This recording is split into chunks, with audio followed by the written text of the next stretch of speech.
Hypersensibilité. J'ai beaucoup de clients, et pas que des clients, qui ne se rendent pas compte à quel point ils sont sensibles. Sensibles aux émotions des autres, sensibles à l'environnement, sensibles à ce qui se passe en eux. Et dans notre société, on appelle ça hypersensibilité quand ça devient quelque chose que l'on subit. Si on arrivait à agir dessus, à maîtriser ce canal émotionnel, on l'appellerait plus hypersensibilité, mais plutôt normalité. Je pense que plus il y a de choses qui nous challengent à l'intérieur de nous, qu'on ne veut pas voir, plus on est hypersensible. C'est-à-dire que l'hypersensibilité se développe et devient énorme, jusqu'à nous plonger dans la confusion ou l'incompréhension de ce que l'on ressent, simplement parce qu'on en a peur, parce qu'on ne veut pas voir de quoi ça part, mais aussi et surtout parce qu'on n'en a pas conscience. Toutes les parties subliminales qui s'incarnent, en tout cas une énorme majorité, ont dans leur essence cette hypersensibilité. Je vous le dis parce qu'il faudrait que vous vous rendiez compte à quel point vous l'êtes. Alors hyper, ça fait référence à une sorte de comparaison avec ce qui devrait être normal ou pas. Et c'est vrai que de coller cette étiquette met peut-être votre sensibilité en confrontation avec ce qui devrait être normal ou pas. Et je pense que c'est encore une étiquette limitante que l'on essaye de prendre sur soi ou d'accepter, alors qu'en fait, pour moi, l'hypersensibilité, ce que la société appelle hypersensible, est pour moi hyper normal en fait. C'est normal, quand vous êtes en interaction avec quelqu'un, de recevoir des informations concernant cette personne, dans votre corps, dans vos pensées, dans vos ressentis, tout simplement. C'est normal quand vous êtes en interaction avec vous-même, que vous vous posez réellement avec vous-même et que vous vous posez des questions sur pourquoi il m'arrive ça, de quoi ça part, etc. C'est normal que vous receviez des réponses, ça n'est pas de l'hypersensibilité.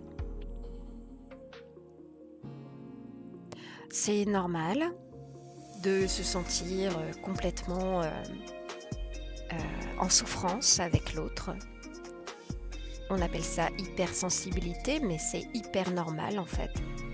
Ce qui n'est pas normal en revanche, c'est quand on subit cette hypersensibilité, quand on subit sa sensibilité naturelle. Et la plupart des personnes subit sa propre sensibilité sans la comprendre. Toujours ce même égrégore de société qui dit que c'est pas normal alors qu'en fait ça l'est. Mais qu'est-ce que ça crée de dire que nous sommes hypersensibles? Ce n'est pas normal d'être aussi sensible. Eh bien, ça crée une lutte avec ce que l'on ressent réellement et ce que l'on pense que l'on devrait ressentir, et donc une dissociation, dans le meilleur des cas. Dans le pire des cas, ça crée des pensées intrusives assez costaudes, de la culpabilité à outrance, voire de la compassion incomprise, c'est-à-dire on souffre avec. Et on trouve ça peut-être normal, ou peut-être on trouve ça normal dans le sens on ne peut rien faire d'autre. En fait si, on peut faire quelque chose, on peut guérir de son hypersensibilité. Ce sera le titre de ma vidéo, tiens, j'ai trouvé le titre. guérir de son hypersensibilité, simplement en la comprenant et en comprenant que ce n'est pas de l'hypersensibilité, mais que c'est de l'hypernormalité, en fait. Et que face à ce monde qui n'a que artificialisation à outrance à nous offrir, il est normal de se connecter encore plus profondément à qui l'on est réellement, c'est-à-dire des êtres sensibles, parce que l'énergie est duelle, elle est bipolaire ou elle est complémentaire, ça dépend de votre point de vue, et que plus il va y avoir un durcissement quelque part de votre sensibilité, régie par ce que veut la société de vous, c'est-à-dire être des bons robots bien obéissants et qui ressentent seulement ce qu'elle veut que vous ressentiez, c'est-à-dire peur, frustration, limitation, contrainte. Alors votre hypersensibilité ou votre sensibilité naturelle se fera de plus en plus importante, profonde, prégnante, handicapante. Mais handicapante pour qui? C'est comme ça que vous arrêtez de subir votre sensibilité en commençant à comprendre que c'est naturel et complètement normal pour un humain de se connecter à d'autres humains, voire à d'autres formes de vie, animales, végétales, minérales, bref, de se connecter à ce qui vous fait dans votre essence ici sur Terre, c'est-à-dire la vie. Donc toutes les personnes qui expérimentent un burn-out, par exemple, ou une remise en question très profonde, comme de l'éco-anxiété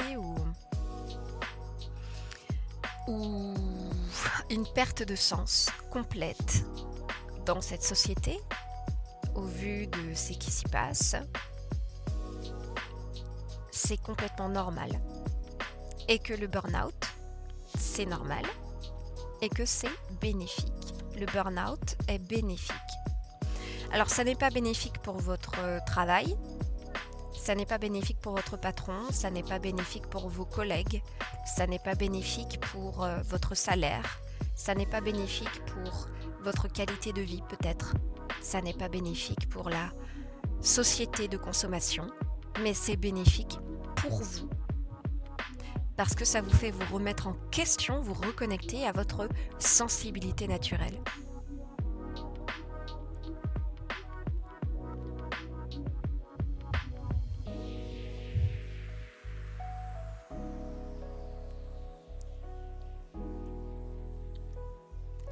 Alors je propose que l'on glisse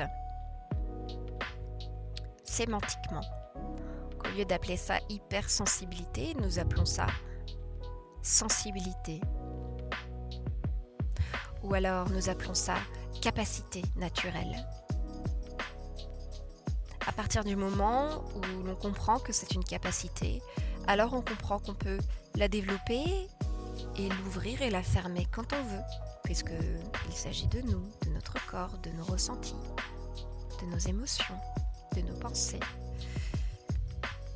Donc, story time. J'étais au parc il n'y a pas très longtemps avec mon fils, mon compagnon et un ami. Et j'étais très bien avant d'entrer dans le parc. Et puis je rentre dans le parc et je commence à me sentir vraiment pas bien avec des pensées du type qu'est-ce que les enfants sont violents aujourd'hui et ce genre de choses. Et en fait, ce que je n'avais pas remarqué, c'est que j'étais passée devant 3 personnes âgées qui étaient assises sur le banc et qui étaient en train de discuter justement de ce qui se passe en ce moment, que les mamans, elles n'étaient plus aussi attentives à leurs enfants, que maintenant tout le monde était sur les écrans, que c'était terrible, que les enfants, ils étaient vraiment abandonnés à eux-mêmes. Et que c'était pas comme ça dans le temps, etc., etc. Bref. Je me rends compte qu'ils discutaient de ça en me refaisant le film dans ma tête de comment je suis arrivée au parc et quand est-ce que je suis arrivée au parc et qu'est-ce qui s'est passé au moment où j'arrive dans le parc. Sinon, je n'avais pas du tout conscience de passer en fait dans ce champ d'information. Donc, toujours est-il que je passe dans ce champ d'information et que pendant bien 20 minutes, je me bats avec ce type de pensée qui est du type pourquoi je me sens comme ça? Pourquoi je trouve que tout est violent? Alors que, en fait, avant d'entrer dans le parc, j'étais très bien, quoi, de bonne humeur et tout ça. Et là, la réponse me vient, ah oui, d'accord. En fait, je suis passée devant ces trois-là et j'ai pris, en fait, sur moi, sûrement parce qu'il y a une résonance en moi, peut-être de la culpabilité d'être une mauvaise mère, encore et toujours. Et du coup, c'est passé par là. Le canal est passé par là. Mais une fois que j'ai mis ma conscience dessus, qu'est-ce que vous pensez que j'ai fait? Est-ce que je me suis laissée là, me morfondre en me disant oui c'est vrai, la société devient complètement violente, regarde les enfants avec des téléphones, etc. etc. Vraiment plombée quoi, vous savez? Eh ben non. Là, Hélène, ce qu'elle a choisi de faire, puisqu'elle avait mis sa conscience dessus, bah, c'est de dire bah ça m'appartient pas. J'en veux pas de ça. Ah, ça part d'une petite culpabilité que j'ai encore en moi? Ça dégage. Moi, je veux vivre ça, je veux voir ça, et je veux me concentrer sur ça. La beauté, le rire des enfants, la couleur de la vie. Eh bien, ça a complètement changé ma réalité. C'est-à-dire que je me suis sentie complètement déplombée, comme avant d'entrer dans le parc, et au lieu de, quand je posais mes yeux sur les enfants, au lieu de me dire « Oh là là, lui alors, il va tourner mal », eh bien, je me suis dit, ouais, c'est chouette, le rire des enfants. C'est vrai, il y a ça. Ça n'est devenu qu'une information, c'était pas une sensation. Et c'est là que je me suis rendu compte, et c'est il y a quelques semaines, hein, donc je fais la vidéo aussi pour moi. Hein. C'est là que je me suis rendu compte de mon hypersensibilité. Et j'ai repassé le film de mon enfance, de mon adolescence, de ma vie de jeune adulte jusqu'à maintenant, sous l'angle et le point de vue de cette hypersensibilité. Et je me suis rendu compte à quel point, oui, je laissais rentrer en moi sans le comprendre des informations au fur et à mesure que je traversais des espaces, au fur et à mesure que je vivais dans des lieux avec des gens. Et je me suis rendu compte à quel point j'avais pris énormément sur moi d'informations mais qui ne m'appartenaient pas. Du coup, j'en ai profité pour vraiment faire un nettoyage avec ma conscience, hein, et seulement ma conscience. Je me suis sentie plus légère.